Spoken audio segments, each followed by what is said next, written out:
students, I am Dr. N. Priyadarshini from Physics Department. Today I am going to discuss transmission electron microscope, that is called as TEM.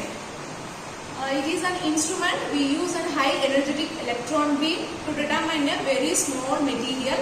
Here in TEM we use a material to magnify the images. So except biological sample, we use all other sample to enlarge the image from TEM transmission electron microscope.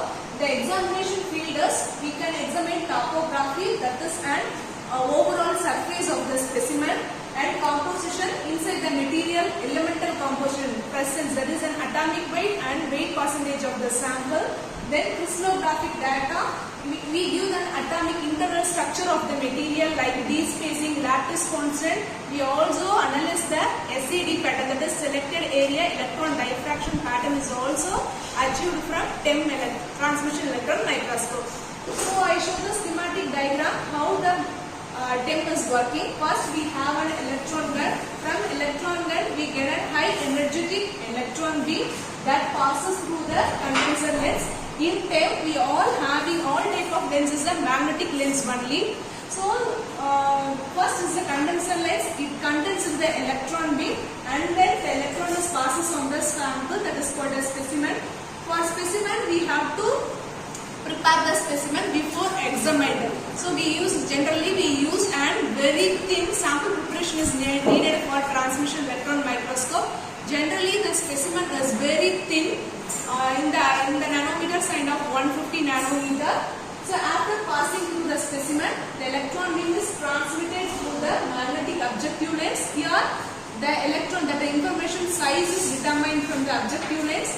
After that the electron is passing through the magnetic projector lens. Here we include that projector lens working in the enlarging the image with the brightness.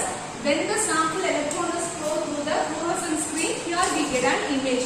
So TEM we usually get a two-dimensional image. In SEM we get a three-dimensional image.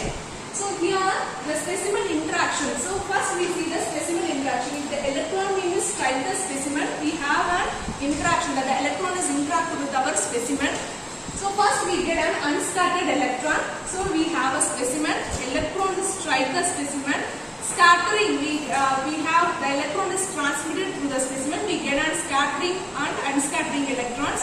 So unscattering electron, if the sample is very thin, we get an unscattered electron. Here see, the unscattering electron is inversely proportional to the thickness of the sample. That means if your sample is very thin, you get an unscattered electron. If your sample is thickness, it is higher thickness, you get a scattered electron. And one more type of scattering is elastic scattering is done in the TEM. That is without any loss of energy, the electron is scattered in the specimen and you get the data.